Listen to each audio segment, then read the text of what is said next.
Salam əziz şagirdlər və valideynlər, hər birinizi xoş gördük kanalımda. Bugün yenə 4-cü siniflər üçün KSG suallar həll edəcəyik. Riyaziyyat fənnindən KSG 6 sualları. Suallar Leyla Quliyeva, Könül Asif qızıya aiddir həmişəki kimi. Və yenə qeyd edim ki, bu bir nümunədir. KSG-də mütləq bu suallar düşəcək deyə bir qanun yoxdur. Amma mövzular eynidir. Siz sadəcə bu suallara baxaraq, izahına baxaraq sizdə olan sualları da asanlıqla həll edə bilərsiniz. Yəni, başa düşmək üçün baxaraq sizin üçün daha yaxşı olar baxmağınız. Deməli, baxaraq birinci tapşırığa deyir, təsvir olunmuş pulları onluq kəsir vasitəsilə manatla qeyd edin. Birincidə qəpiklər görürük. 3-dən 20 qəpik, 3-ü 20-yə vursaq 60, burada 5 qəpik oldu 65 qəpik. Yəni, manat yoxdursa burada tam hissəyə 0 yazırıq. 0 manat, yəni 0-dan %65 manatdır bu. Burada isə 5, 6, 7, 8 manat var. Tam hissəyə 8 yazırıq. Qəpik də 25'dir. 8 tam %25 manatdır bu. Burada 15 manat var. Tam hissəyə 15 yazırıq və 30 qəpik var.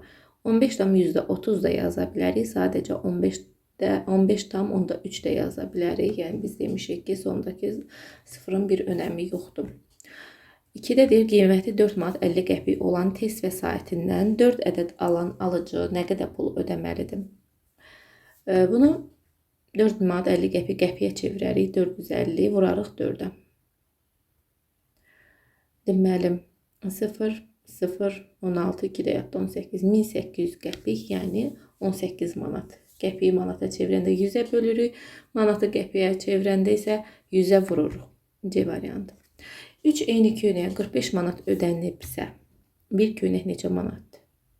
Sadəcə 45-i 3-ə böləcək bir köynəyin qiymətini tapmaq üçün. Bu deyir 15 A variantı.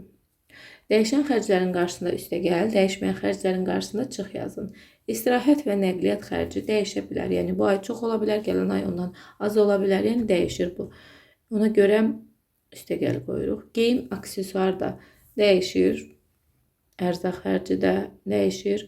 Kommunal xərclər isə kommunal xərcindən internet xərci, yəni qiymətdə bir artım olmasa, bunlar dəyişməyən xərclərdir. Yəni hər ay eyni məbləğ ödənilir. 5-də deyir 2 kvadrat və bir dairəni yan-yana düzməklə ornament düzəldilir. Əgər bu ornamentdə 8 dairə istifadə olunubsa, neçə kvadrat istifadə olunub? Deyir ki, hər dəfə 2 kvadrat bir dairə düzülür. Yəni bir dairə olanda 2 kvadrat olursa, 8 dairə olanda da 8-i 2-yə vurub taparıq ki, 16 dairədən istifadə olunub. D variantı. Boşluqlara uyğun ədədləri yazın. Burada bir dənə manat yazıb, yəni biz bunu manatla göstərməliyiksə, qəpik var burada. Ona görə məcburuq onluq kəsirlə göstərək. 1 manatdır bu. Bu 205 qəpik.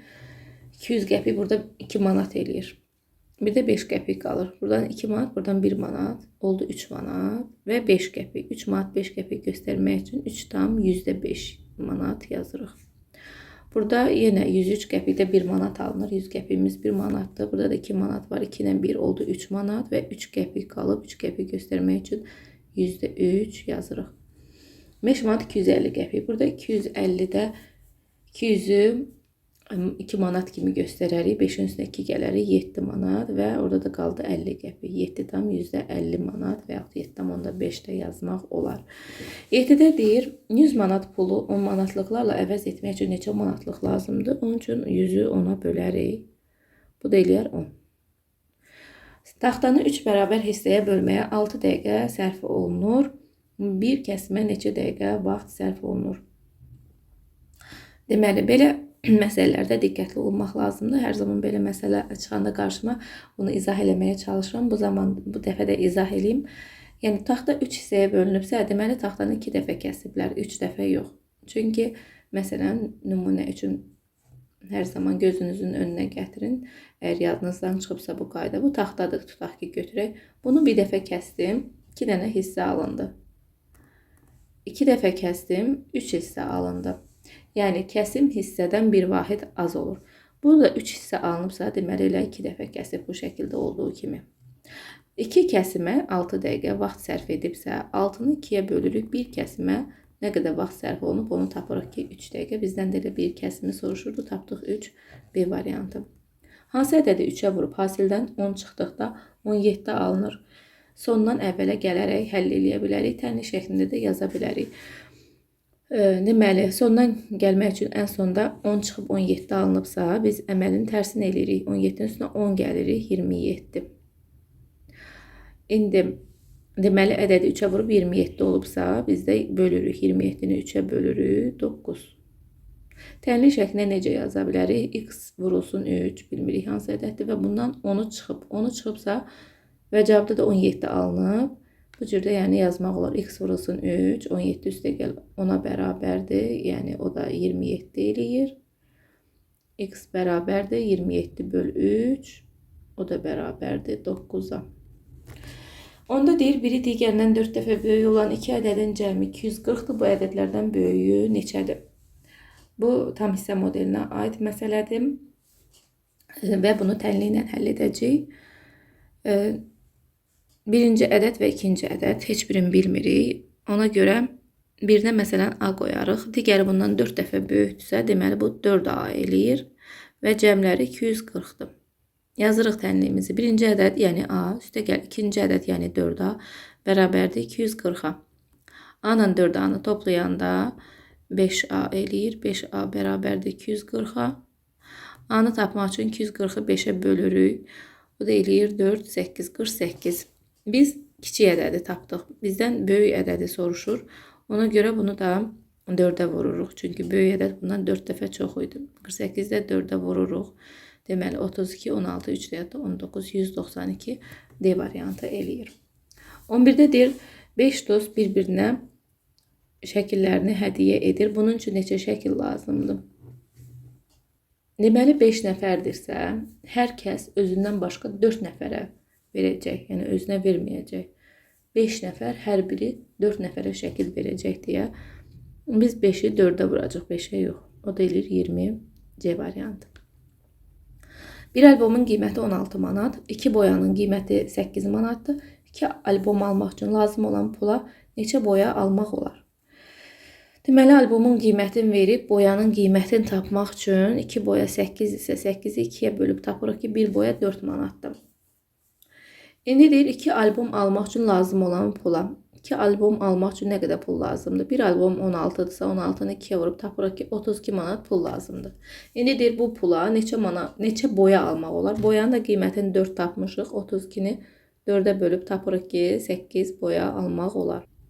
13'də deyir, onluq kəsrlə yazaraq cəmi hesablayın. 7 manat 30 qəpiyi biz 7,30 şəklində yazarıq. Üstə gələrik 1,10'u. Və kəsir hissələri toplasaq 30'dan 10 40 eləyir. 7'dən də 1'i toplayırıq 8. 8,40 manat. Digərində 5,63 üstə gəl 3,20. 5'dən 3 8, 63'dən 20 83. 8,83 manat. Sonra 20,35 üstə gəl 10,40. 20 ilə 10'u toplayırıq 30, 35'dən 40'ı toplayırıq 75. 30,75 manat. 30 qəpiyi necə göstərərik? 0,30 şəklində. Üstə gəl 2 manat 15 qəpiyi 2,15 üstə gəl 2 manat. Tam hissələrdə 0, 2 və 2 var. Toplayanda 4 eləyir. Kəsir hissələrində 30'dan 15 var. 30'un da üstünə 15 gəndə 45 eləyir. 4,45 manat. 5-ci də 18,71 üstə gəl 11,20. Tam hissələri toplasaq 18-dən 11'i edir 29. 71-dən də 20'ni toplasaq 91. 29,91 manat. Axırıncını edək. 14,4 qəpikdir. Ona görə 14,4 yazırıq. Üstə gəl 4 manat 14 qəpik 4,14 yazırıq. 14 ilə 4'ü toplayırıq tam hissələrini 18 eləyir. 4 ilə də 14'ü toplayırıq 18 eləyir. 18,18 manat. 14-ə baxaq. Qiyməti 900 manat olan planşetin %20 hissəsi ilkin olaraq ödənilibsə, ilkin ödəniş nə qədər olub? Deməli 900-ün %20-sini tapaq. Tapmaq üçün 100-ə bölüb 20-yə vururuq. 900-ü 100-ə bölünə 9, 9-u 20-yə vuranda 180. Deməli bu ödənilibdir. İlkin olaraq ödənilib. Bizdən elə ilkin ödənişi soruşurdu, tapdıq. Seçirik B variantı. 3 ədəd verilmişdi. İkinci ədəd birincinin yarısı, üçüncü ədəd isə ikincinin 3də 1-i qədərdir. Üçüncü ədəd 8 olarsa birinci ədədi tapın. Üçüncü ədədi verib. Buna əsasən biz ikincini tapacaq. Deyir, üçüncü ədəd ikincinin 3də 1-idir. Yəni 8 hansı ədədin 3də 1-idir? Bunu tapmaq üçün 8-i 1-ə bölüb 3-ə vururuq. Yəni 1-ə bölməyə ehtiyac yoxdur. 3-ə vurub ikinci ədədi tapırıq 24. İkinci ədəd 24-dürsə artıq birincini də tapa bilərik. Deyir, ikinci ədəd birincinin yarısıdır. 24 nəyin yarısıdır? Tapmaq üçün 24-ü 2-yə vururuq. Bu eləyir 48. 10 mərtəbəli binanın tikintisində hər yuxarı mərtəbə əvvəlkindən 2 nəfər çox işləyir. Əgər axırıncı mərtəbədə 21 nəfər çalışarsa, bu binanın tikintisində ümumi neçə nəfər işləyir? Axırıncını veribsə, biz ona əsasən digərlərini tapacaq və toplayacaq. Axırıncı 21-dir, yəni 10-cu mərtəbə. Düşürük aşağı 10 dənə ədəd yazmalıyıq. Deməli 2, 2 azaldacaq. 19, 17, 15, 13, 11, 9, 7, 5, 3, 1. 10 oldu. Hamısını yazdım. Mən 1, 2, 3, 4, 5, 6, 7, 8, 9, 10. 1-ə ehtiyac yoxdur çünki 10 mərtəbədir deyir. 1-i yazmırıq. İndi bunları toplayaq. Təkliklərə baxaq. 1-dən 9, 10, üstünə 7, 17, üstünə 5, 22, üstünə 3, 25, üstünə 1, 26, üstünə 9, 35, üstünə 7, 42, üstünə 5, 47, üstünə 3, 50. 0 yazırıq, 5 yadda. Onluqlarda 1, 2, 3, 4, 5, üstünə 2, 7, 5 də yaddaydı. 120 nəfər işləyir deməli A variantı. Lalənin 7 manatı, Nurayın isə 9 manatı var. Ata onların hər birinə gündə 3 manat verir. Neçə gündən sonra onların pulları birlikdə 40 manat olacaq. Deməli, indi onların cəmi nə qədər pulu var, onu tapırıq. 7-nin üstə 9 gəlirik. 16 manat pulları var. 40 manat olmalıdır. 40-dan 16-nı çıxıb tapırıq ki, nə qədər pul lazımdır. Bilir 24. Və hər gündə ata bunlara hərəsinə 3 manat verirsə, deməli 6 manat verir ikisinə birlikdə. Ona görə 24-ü 6-ya bölüb tapırıq ki, 4 gün sonra 40 manatları olacaq. Nigar, Sona, Arif və Arzu bacı qardaşdır. Arzu ailənin ən kiçiyidir. Arif Sonadan böyük, Nigardan kiçikdir. Uşaqların ən böyüyü hansıdır? Arzu ailənin kiçiyidirsə, Arzu böyük ola bilməz. Yəni D variantı getdi. Sonra Arif Sonadan böyük, Nigardan kiçikdirsə, yəni kimdənsə kiçikdir Arif. Deməli o da böyük ola bilməz. Həmçinin Arif Sonadan böyükdürsə, deməli Sona Arifdən kiçikdir. Deməli, Sona da böyük ola bilməz. Qaldı ən böyüyə Nigar. 5 kiloqram almanın çəkisi 5 almanın çəkisi 1 kiloqramdır. Əgər tərəzinin bir gözünə həmin almaları, bir gözünə isə 3 armudla 250 qramlıq çəki daşını qoysa, tərəzi tarazılıqda olar. Armud almadan neçə qram ağırdır? Deməli, tərəzinin bir gözünə 5 almanı qoyuruq. Onda çəkisi 1000 qramdır, başa düşürük. 1000-dən əvvəlcə bu 250-ni çıxarıq. 250 qramlıq çəki daşı qoyub deyir. Bu eləyir 750. Deməli 750 3 ədəd armudun kütləsidir. Və birini tapmaq üçün 750-ni 3-ə bölərik. 2, 5, 0, 250. Biz armudu tapdıq. Bizdən isə soruşur, armud almadan neçə qram ağırdır? Deməli biz almanı da tapmalıyıq. Almanı necə tapacaq? 5 dənəsi 1 kiloqramdırsa, yəni 1000 qramdırsa, 1000-i 5-ə bölüb 1 almanı tapırıq. Bu da eləyir 200. Deməli, armud 250-dir, alma 200-dür. 250-dən də 200-ü çıxıb tapırıq ki, 50 qram. B variantı. Avtobus birinci gün 40 kilometr, hər sonraki gün əvvəlki gündən 120 kilometr çox olmaqla 3 gün yol getdi. Avtobus hər 60 kilometr yola 6 litr yanacaq işlətmişdi. Avtobus 3 gündə neçə litr yanacaq işlətmişdi? Deməli birinci gün 40-dır. Üstəgəl hər sonraki gün əvvəlkindən 120 kilometr çoxdur. Deməli ikinci günü tapmaq üçün 40-ın üstündən 120 gəlirik. Bu eləyir 160. Üstəgəl üçüncü gün 3 gün deyil. Üçüncü gündə tapmaq üçün ikinci günün üzərinə 120 gəlirik. Yəni 160-ın üzərinə 120 gəlirik. Bu da eləyir 280. Və bunu toplayaq. Görək nə qədər yol gedir. Deməli 0, 8, 1 yadda 3, 480 kilometr yol gedib. Deyir 60 kilometr yola 6 litr yanacaq işlədir.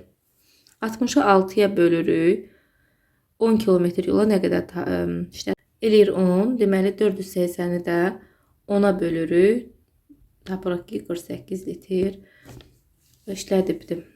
A variantı. Bəli, bu da son məsələmiz idi. Ümid edirəm sizlər üçün faydalı oldu. Sağ olun. Yeni videolarda görüşərik.